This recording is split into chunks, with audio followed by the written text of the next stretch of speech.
afternoon, Buckeye Nation, and welcome to a There's No More Money for You, Bryce Underwood edition of the OHIO podcast. Do us a big favor if you don't mind, everybody. Smash that like button. We've been saying that for a while now. We even got to cup the show for it. Make sure you're subscribed to the channel. Ring the bell, get notified every time we go live. And of course, let us know what you think about what we think down in the comment section below. Did you all see Dave Portnoy and Urban Meyer recently on their podcast there with Fox Big Noon? Urban Meyer just came right out and asked, what are you going to do if Bryce Underwood comes back and wants to renegotiate, wants more money? Dave Portnoy said, no more money for you. Here's the audio clip of that, everybody. Will someone say, "Hey, Bryce wants to renegotiate" or something like that? Or are you out of it? I'm out of it. He'd have some big balls to say he wants to renegotiate now. I don't think that's coming down the pike. That would be surreal if somebody came along and like, hey Bryce, here's 20 mil. I think he could bounce if he wanted to. I think you'd bounce if you wanted to. Listen, whatever you think about Dave Portnoy, and trust me, my co-host and I, Chris and I, and most of you who are watching this video, you all think he's a total scumbag, which he is, by the way. But he hasn't gotten to where he's gotten in life by not being a smart businessman.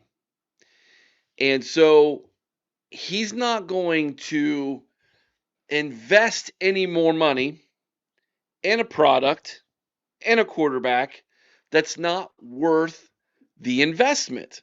That would be absolute asinine of him to do as a businessman. And he knows that. And in a moment of truth, Urban nails him to the wall with a solid question, and he actually spoke some truth out there into the ether. Okay?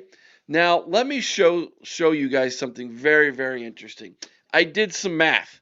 I was mathing this morning, everybody. I heard this audio clip. I let it simmer for about a day.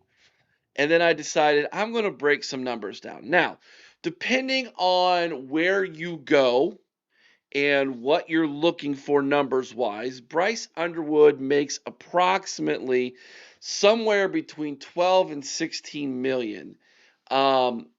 That's one of the reasons why I think Urban threw the $20 million amount out there, because if it is 16 million and it's over the course of 4 years and it's 4 million a year, another 4 million would make that 20. That's where I'm coming up with my math. I think it's closer to 16 than it is 12, but there's nothing out there that says here's the contract so that we know exactly what those numbers are. So I'm going to do this math based off of the 16 million number because I think that makes more sense to me based off the question Urban asked and from what I've been hearing even from Michigan fans that it's closer to 16 million than 12. Some might argue with me, whatever.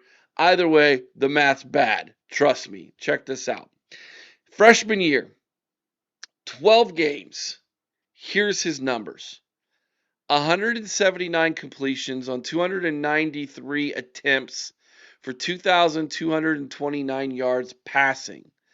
Only 9 touchdowns, 6 interceptions, a completion percentage of only 61.1%. Not good.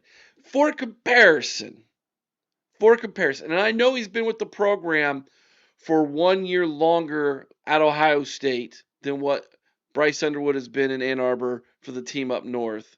But Julian Sain's completion percentage is at 79%, just under 80, which happens to be the best regular season completion percentage in college football history. And a lot of people are saying, well, that's because he checks down so much. That's actually an inaccurate statement. He's not the check down king like some of those wearing the maize and blue would like you to think. His deep ball has been one of the best in college football, especially when it comes to accuracy. Getting back to Underwood here, however, yards per pass, 7.6 yards per pass is what he is at. And he was sacked 17 times with a QBR rating of 131. Let's add some rushing stats to this because in order to make this even a little better, you have to add the 323 yards he gained rushing on 74 carries, and he did score 5 rushing touchdowns. That brought his total touchdown mark on the season to 14, 4.4 yards per carry. So if you just look at, if you take the 2,229 yards, the 323 yards rushing, you add those together, and then you divide them by, the 4 million mark that he is getting this season per year, supposedly. Dave Portnoy paid Bryce Underwood $1,567.40 per yard. Again, $1,567.40 per yard. How's the return on investment there, Dave? Go pound sand, essentially, is what Dave is telling Urban Meyer. If this guy walks up to him and says, I'm going to need another 4 to stay here because LSU's offering me $20 million to go to their school, Dave Portnoy is ready to tell him to go pound sand. Get out of here. You ain't worth it. He's not. He's not worth it. He's not even worth the 12 million if you're being conservative. The 12 million that supposedly was offered him, which is would be 3 million per year, which is $1 million less than what I think he's really getting at 4 per year. And if that is 16 million for 3 seasons, right? Now you're over 5 million per year because it's a possibility he walks after year number 3, but he might walk after year number 1. There's been a lot of talk, a lot of smoke. When the transfer portal opens, will he still stay? Will he go? I think he stays.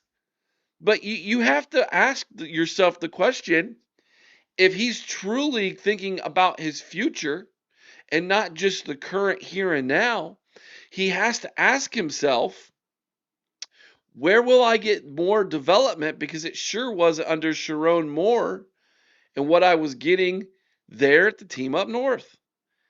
And even the fans of that fan base are asking the same questions.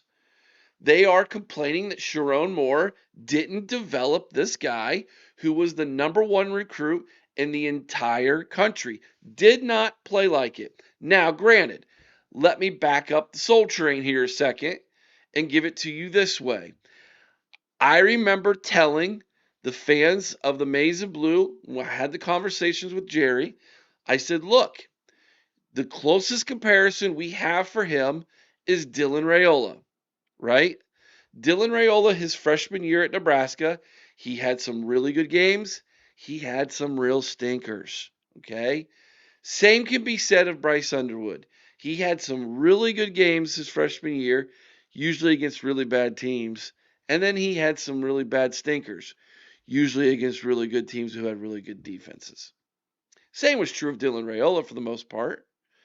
I would say Dylan Raiola was a little bit more consistent his freshman year than Bryce Underwood was, but Bryce Underwood also had a much better roster around him than Dylan Raiola did back in 2024. So when you look at those two comparisons, I was trying to prepare everybody for the reality that he was not going to come in and be Superman, which were the expectations that were being placed on him by that fan base. And when you pay somebody upwards of $3, $4, $5 million to come in and to lead your team, you're expecting much better numbers than what you put up. Let me throw those up for you again. 2,229 yards, 9 touchdowns passing, a 61% completion percentage, a QBR of 131, a QBR of 131, sacked 17 times. Get rid of the ball, young man. Now, one might argue, and I'm sure that they already are, But Boggs, he had a lot of drops, man.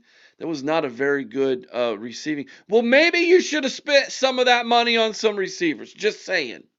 Just saying. Instead of dumping all your money onto a quote unquote franchise quarterback and not giving him any weapons to play with. I mean, come on, bro. Have some foresight here, man. But here was the thinking. Here was the thinking in Ann Arbor. We're only a quarterback away. We're only a quarterback away. Not so fast, my friend. You are a lot more than that. You know what you are? You're a Connor Stallions away. That's what you are. Let me know what you think about what I think down in the comments section below. Hey guys, if you haven't already, maybe you guys should consider going and buying some of our merch. I know some of you ladies who watch this program, you all know ball. Our ladies know ball here at the OHIO podcast. The Buckeye ladies, TG and Mika, their shirt is out. A little BL, baby. Buckeye ladies, they know ball. So do you. Click the link below. Go to our merch store. Check that out. You can get a Buckeye Ladies t-shirt, a TG, the Wolverine Slayer t-shirt, the Illuminati t-shirt. All those proceeds, 50% of those proceeds go to TG and Mika. The Podfather merch is out. The Strock Stars got some merch over there in the store. Some regular OHIO podcast stuff is available as well. Go check out our merch, everybody. And of course, by all means, make sure you hang around here. We'll have more content for you here on the OHIO podcast. It's a daily thing, baby. We love it. You love it. We know you do. We are one day away from the Big Ten Championship game in Indianapolis, Indiana. If you haven't already, make sure you check out the Ohio State versus Indiana preview. It's over an hour, packed full of information, stats, interviews, everything you possibly could need and want to get yourself ready for the Big Ten Championship game against the Hoosiers. Have a great Friday, everybody. Go Bucks.